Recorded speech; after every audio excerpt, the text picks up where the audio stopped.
감성경제방송 돈다방 미쓰리 2022년 설이자 2월의 첫날 방송 시작하겠습니다. 모두들 떡국 맛있게 드셨나요? 저는 몇 년 전부터 나이를 먹지 않겠다는 굳은 의지로 떡국을 끊었습니다. 제가 방송을 시작하기 전에 미국에 있는 남자친구랑 전화통화를 했는데요. 통화 내용은 대충 이런 거예요. 지금 서울에 눈 왔다? 그리고 오미크론이 무섭긴 무섭다. 지금 한국에서도 오미크론 때문에 확진자 수가 18,000명까지 나왔다. 물론 미국에 비교했을 땐 세 발의 피지만. 그리고 이제 대통령 선거 얼마 남지 않았으니까 정치 얘기도 좀 하고요. 그리고 이제 가장 중요한 얘기는 미국은 설 연휴가 없잖아요. 그러니까 미국은 설 연휴가 없지만 너는 한국 남자니까 꼭 새해 복을 많이 받아라. 이런 얘기를 했고, 남자친구는 저한테 이제 떡국 먹었냐고 물어보길래 나는 몇 년 전부터 나이를 먹지 않기 위해서 떡국을 안 먹고 있다. 그래서 나는 지금 30대 중반으로 살고 있다. 이런 얘기를 했더니 가만히 듣고 있다가 그렇게 얘기하는 거는 발악하는 거야 라고 하더라고요. 그래서 제가 속으로 아직 이 남자가 정신을 못 차렸구나. 아직 혼이 덜 났구나 라고 생각했습니다. 자, 오늘 돈다방 미쓰리는요. 1월 28일 금요일 그리고 1월 31일 뉴욕 증시 마감 현황을 꼼꼼히 체크해 보도록 하겠습니다. 제가 요즘에요, 방송에서 점쟁이 빤스란 단어를 못 씁니다. 얼마 전에 남자친구가 김건희 녹취록을 듣더니 자기랑 스타일이 비슷한 것 같아. 이래가지고, 가뜩이나 김건희 이꼬르 무속인데, 경제방송에서 제가 자꾸 점쟁이 빤스 하니까 자꾸 이게 이미지가 굳혀질까봐 그동안 제가 점쟁이 빤스라는 이 단어를 상당히 조심했는데, 오늘은 좀 쓰겠습니다. 아마 여러분 28일 그리고 31일 뉴욕 증시 마감 현황 그 세부 사항들을 확인하신 분들은 와, 미쓰리가 점쟁이 빤스를 훔쳐입긴 훔쳐입었구나 라고 생각하실 겁니다. 뉴욕 증시 지금 이틀째 반등 중이고요. 제가 지난주 금요일 그러니까 1월 28일 우리나라 증시가 상승한 이유는 비록 1월 27일 목요일 뉴욕 증시가 하락했지만 우리나라 증시는 하락한 뉴욕 증시의 바통을 이어받는 게 아니라 우리나라 증시가 쉬는 동안 진행될 뉴욕 증시 28, 31일, 2월 1일, 2월 2일 이 나흘 동안 최소한 한 번 이상은 반등하지 않겠나. 그리고 최악의 시나리오는요. 뉴욕 증시가 나흘 연속 계속 하락한다고 칩시다. 우리나라 증시는 열리지 않기 때문에 영향을 전혀 받을 수가 없어요. 그러면 인생이나 주식이나 한쪽 방향으로 계속 가는 게 없는 것처럼 뉴욕 증시가 재수없게 나흘 연속 하락한다고 해도 2월 3일 우리나라 증시가 설 연휴를 끝내고 이제 장이 열릴 때 뉴욕 증시 반등과 타이밍이 잘 맞을 수 있거든요. 그래서 28일 우리나라 증시는 뉴욕 증시가 반등하겠지. 연병 못하더라도 대한민국 증시가 2월 3일 날 열릴 때 반등하겠지. 이런 대범함을 미리 반영해서 반등을 한 겁니다. 상승해서 마감을 한 거죠. 자, 뉴욕 증시 체크해 보면은요. 우선 1월 28일 금요일 다우지수가 1.65, S&P 500이 2.43, 나스닥이 3.13% 상승했습니다. 1월 31일 월요일은요. 다우지수가 1.17, S&P 500이 1.89, 나스닥이 3.41% 상승했습니다. 나스닥만 놓고 봐도요. 이틀 동안 거의 7% 가까운 반등세를 만들어냈습니다. 자, 우선 28일 금요일 증시부터 좀 보면은요. 금요일 증시는 한마디로 애플이 뉴욕 증시를 구했다. 이렇게 얘기하더라고요. 근데 그렇게 얘기를 해도 과언이 아닌 게 애플이 이날 7% 가까이 상승했거든요. 그런데 이날 증시에 악재가 하나 있었습니다. 그 증시 악재가 뭐냐면 바로 12월 개인 소비 지출이 전년 동월 대비 5.8% 증가했다라는 겁니다. 그럼 이게 왜 악재였느냐? 연준이 금리를 결정할 때 참고하는 물가지표인데 12월 개인 소비 지출이 전년 동월 대비 5.8%씩이나 증가했으니까 3월 달 금리 인상 가능성이 100%다. 이거죠. 그러면 아무리 애플이 시가총액이 커서 7% 가까운 상승 때문에 증시를 상승시켰다고 해도 지금 뉴욕 증시는 인플레이션 금리 인상 때문에 힘들어하고 있는데 왜 12월 개인 소비 지출 때문에 뉴욕 증시는 하락하지 않았을까? 아마 궁금해하시는 분들이 계실 거예요. 그럼 제가 여러분 앞에 방송에서 이런 얘기 드렸잖아요. 자, 우리 냉정하게 지금 진행되고 있는 상황을 정리해 보면 2022년 연준은 3번의 금리 인상을 고려 중이고 필요하다면 한 번 정도 더 할 수 있다라고 했습니다. 대차대조표 축소도 제롬 파월 연준 의장은 공식적으로 2022년 연말경에 계획하고 있다고 했습니다. 가장 큰 문제가 뭐였냐면 1월 달 FOMC 회의를 앞두고 한 열흘 정도 전부터 금리가 과연 어떻게 될까? 그 궁금증을 해결해 줄 수 있는 연준위원들이 블랙아웃 기간에 들어가는 바람에 투자자들은 어떠한 정보도 얻을 수 없었고요. 그 사이에 JP모건이라든가 여러 대형 투자은행들의 보고서를 보면 어머, 얘네들이 1월 달에 금리 인상할 수도 있을지도 몰라. 3월 달에 50bp 금리 인상할 수 있을지도 몰라. 올해 6번, 7번 금리 인상한대. 대차대조표 축소도 금리 인상과 동시 패션으로 한대. 이러한 내용들이 쏟아져 나오면서 뉴욕 증시가 이성을 잃고 정신 나간 상태로 빠졌고 그 영향으로 우리도 빠졌습니다. 제가 여러분들께 여러분 하나씩 우리 리스크를 지어갑시다라고 했잖아요. 인생도 마찬가지로요. 안 좋은 일들이 막 불꽃놀이처럼 터지면 그 문제들을 한꺼번에 해결할 수 없습니다.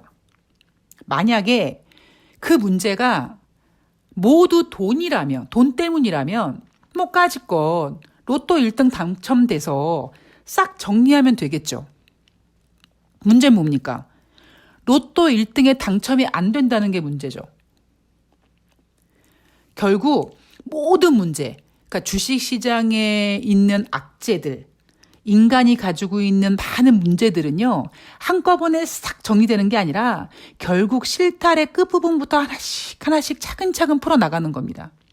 그럼 어느 순간에 실타래가 후루룩 풀리죠. 그러니까 주식 같은 경우도 이번에 이슈인 금리 인상 같은 경우도 시장에서 설레발치는 그 내용들을 그동안의 악재로서 증시를 하락시켰지만 우리가 이성적으로 하나씩 체크해 나가는 거죠. 1월 달 FOMC 회의가 끝나고요. 연준이 이번 1월 달 회의에서 매파적이었다라고 평가했습니다. 미쓰리가 매파적 아니었는데요? 그랬죠. 왜 매파적이 아니었습니까? 여러분, 1월 달에 금리 인상 안 했어요. 금리 동결했어요. 금리 동결했는데 왜 매파예요? 1월 달 FOMC에서 대차대조표 축소 얘기 안 나왔어요. 왜 그게 매파적입니까? 오히려 1월 달 FOMC에서 금리 동결하고 대신에 3월 달에 금리 인상 가능성이 커졌다라는 거는 투자자들로 하여금 악재가 이미 반영이 됐다라고 해석할 수 있는 거죠. 한마디로 얘기해서 알고 있는 악재는 더 이상의 악재가 아니고 우리가 1월 달에 연준이 혹여 금리 인상을 하면 어떻게 하지 하는 그 공포를 제거해 준 거죠. 자, 이제 남아있는 게 뭡니까, 여러분? 3월 달에 금리 인상입니다. 우리는 뭘 알고 있어요? 지금 나오는 연준의 회의 결과라든가 물가 지표라든가 이런 걸 보고 연준이 2022년 3월 달에 첫 번째 금리 인상을 하겠구나랍니다. 그럼 이게 여러분 악재일까요? 악재 아니라니까요. 뭐가 악재가 되냐면 50bp 금리를 인상할 수 있을 거라는 이 썰들이 악재가 된 거죠. 미쓰리가 뭐라고 했냐면 여러분 이제 1월 달 연준 회의가 이제 끝났기 때문에 블랙아웃에서 이제 벗어난 연준 의원들이 시장을 안정시킬 겁니다. 아유, 왜 이러세요, 다들. 아니, 3월 달에 무슨 50bp를 인상해. 아니, 왜 이러세요? 이렇게 진정시키는 발언들을 할 거라고 했죠. 그 발언들이 31일 날 나온 겁니다. 3월 달에 금리 인상은 여러분, 악재가 아니에요.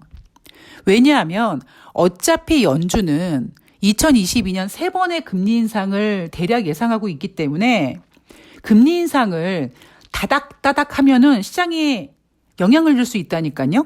그러니까 올해 3번의 금리 인상을 한다라고 가정했을 때 첫 번째 금리 인상을 앞으로 쭉 빼주는 거죠. 그럼 남은 2번의 금리 인상을 물론 뒤에 할지 안 할지 모르겠습니다만 어쨌든 남은 7번의 금리 인상 결정에서 여유 있게 금리를 결정할 수 있는 겁니다.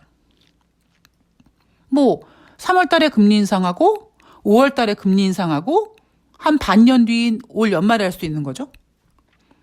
그러니까 3월에 금리 인상이 악재가 아니라 오히려 투자자들에게는 불확실성을 해소시켜줄 수 있는 요인이 될 수 있는 거고, 근데 여기에서 우리가 걱정되고 있는 게 뭐냐면 혹시 3월 달에 50bp 인상하는데 50bp 인상 그거 아무나 할 수 있는 게 아니라니까요.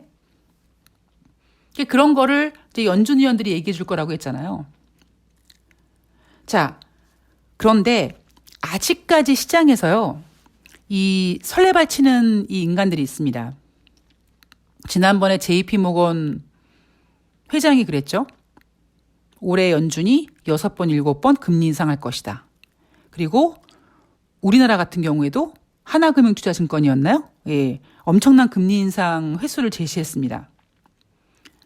그리고 28일 금요일에는요, 뱅크 오브 아메리카가 2022년 미국 연준이 FOMC 회의 때마다 금리 인상을 단행할 것이다. 그러면 8번 회의 중에서 지금 1월달 회의가 끝났으니까 7번을 금리 인상할 거라는 정신나간 소리를 한 겁니다. 2023년 12월에는 미국의 기준금리가 2.75에서 3.0% 정도까지 가 있을 거다라고 얘기했습니다. 그런 그 얘기는 올해 7번 금리 인상하고 뭐 내년에는 7번까지는 아니지만 몇 번의 금리 인상을 더 한다는 얘기인데 뭐 내년까지 갈 필요 없고 일단 올해 금리 인상 7번 할 거래요. 여기에다가 대차대조표 축소도 5월부터 시작할 거래요. BNP 파리바에서도요. 2022년 미국 연준이 6번 금리 인상을 할 것이다라고 얘기합니다. 도대체 이것들이 정신이 있나 없나라는 생각을 하거든요, 저는. 그래서 제가 이번에는 제가 한번 정신을 내려놓고 한번 생각을 해봤어요. 얘네들 왜 이럴까? JP모건이나 뱅크 오브 아메리카나 얘네들 왜 이렇게 6번, 7번 타령을 할까라고 생각해봤더니 혹시 빅피처가 아닐까. 이렇게 시장에 공포를 줘서 증시가 하락하면 미쓰리가 생각하는 대로 연준이 발발발발 떨면서 금리 인상을 3번이 아니라 아예 못하게 하는 거 아닌가.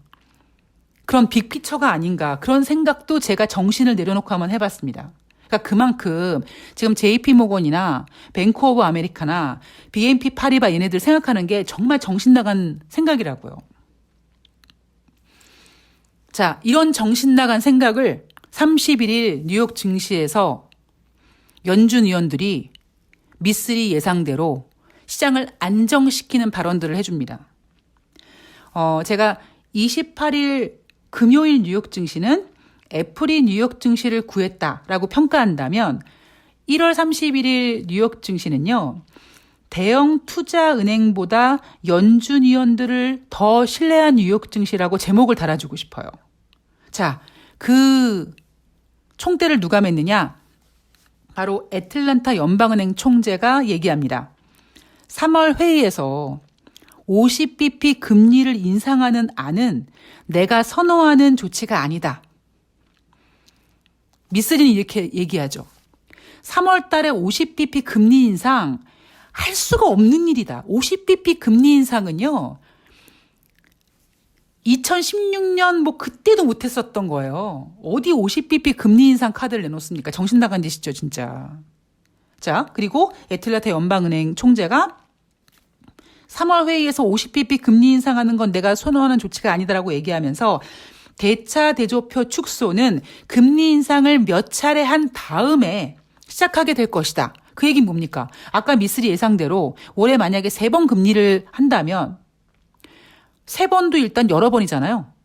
그러니까 몇 차례 한 다음에 한다. 그러니까 애틀란타 연방은행 총재도 대차 대조표 축소는 올해 연말 정도에 생각하고 있다는 얘기를 한 겁니다.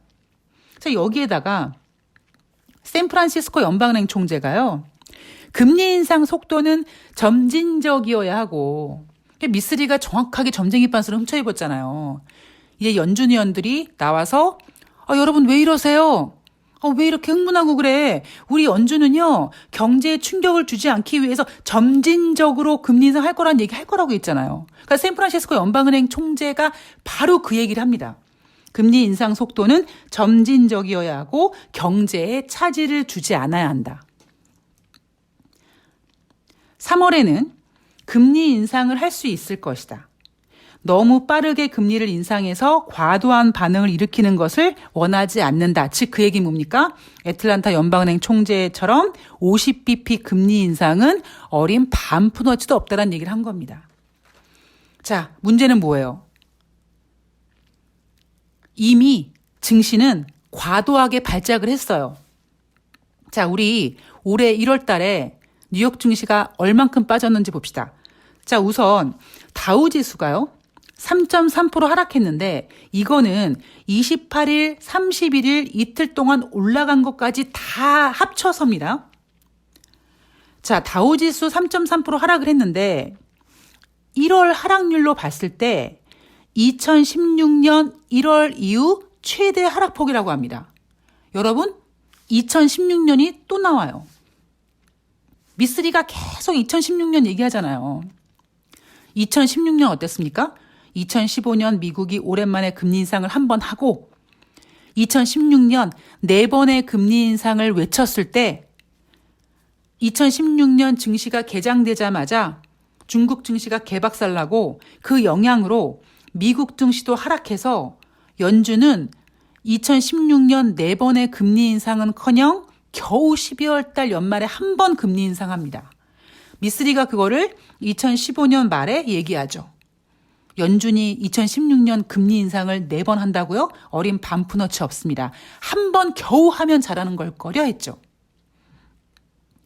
그때 2016년 1월 달에 증시가 크게 하락하고 지금 그 다음으로 올해 1월 달에 많이 하락한 거라고 합니다. 자, 그러면 나스닥을 볼까요? 나스닥은 1월 달에 8.9% 하락했습니다. 자, 이 수치는요, 2008년도 1월 이후 최대 하락이라고 합니다. 자, 그러면 가만히 있어봐. 2008년도 무슨 일이 있었나? 자, 2008년도 9월 달에 리먼 사태가 터집니다. 근데 여러분은 이런 궁금증이 있으실 거예요. 아니, 미쓰리, 리먼 사태는 2008년 9월에 터졌는데 2008년도 1월 달에 증시가 왜 하락했어? 이렇게 궁금해하실 수 있잖아요. 자, 지금이랑 분위기가 비슷합니다. 어떤 분위기였냐면 2000년대 중반 이후에 전 세계적으로 저금리 기조가 유행을 했습니다. 그래서 저금리 기조 때문에 유동성이 증가됐고 그 유동성 증가가 증시를 비롯해서 부동산 가격까지 급등시켰습니다. 지금이랑 비슷하죠. 거의 똑같다고 보시면 됩니다.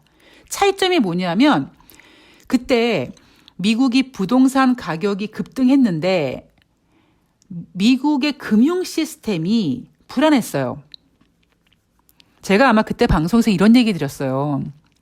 미국 월가는 몇백 년 역사를 가지고 있는 금융 시스템인데 그 금융 시스템도 그때 그 유동성으로 흔들렸단 말이에요.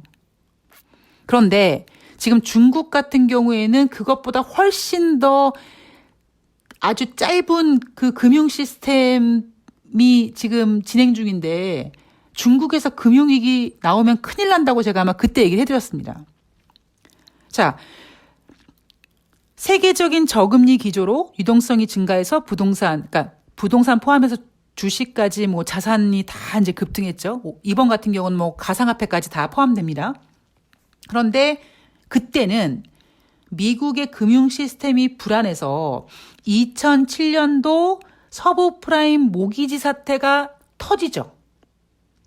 그리고 이제 2008년도 1월 달에 이제 그 불안감이 다시 막 뭐라 그럴까요? 기운을 막 내뿜으면서 1월 달에 하락합니다. 그리고는 2008년도 9월 달에 리먼 사태가 터지는 거죠. 자, S&P 볼까요? S&P 500은요. 1월 달에 5.3% 하락했습니다. 자, 이 하락폭은요. 2009년 이후에 최대 하락률이라고 합니다. 2009월 1월은 어떤 때입니까? 2008년도 9월 달 리먼 사태가 터지고 우리가 뉴스를 보면 월가에서 넥타이를 쓱 풀는 그 양복쟁이들이 종이박스에다가 이제 회사에서 잘려가지고 이렇게 터덜터덜 걸어 나오는. 그러니까 그때 제 남자친구가 그런 얘기 하더라고요. 그때도 남자친구가 이제 미국에 있었는데 와 이게 이제 자기도 고용이 잘릴 수도 있을 거라는 그 불안감 때문에 굉장히 힘들었다고 얘기했던 때가 있었거든요. 그러니까 올해 1월 달 뉴욕 증시 3대 지수의 이 하락폭은요. 그러니까 하락을 만들어준 이 기록은요. 다 그 기간 동안에 어떠한 특별한 일이 있었습니다. 2016년, 2008년, 2009년.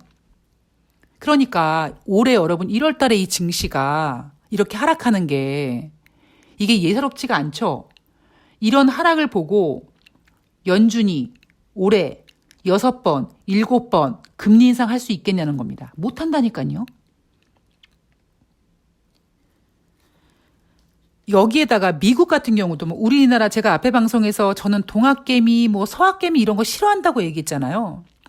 그리고 이미 동학개미는 거의 아웃됐고 서학개미도 아마 이번에 거의 아웃됐을 겁니다. 그럼 우리만 그럴까요? 미국 같은 경우에는 밈주식이라고 하는 종목들 온라인에서 입소문을 타서 개인 투자자들이 몰리는 주식들 엄청나게 하락해서 지금 일명 미국 개미들이 곡소리를 내고 있대잖아요. 이런데 연준이 올해 금리를 6번, 7번 인상할 수 있겠습니까? 못합니다. 미쓰리의 조심스러운 생각으로는요. 지금 이미 3월 달에 기준금리 인상 가능성이 100%잖아요. 이제 50%는 이미 이제 제꼈어요.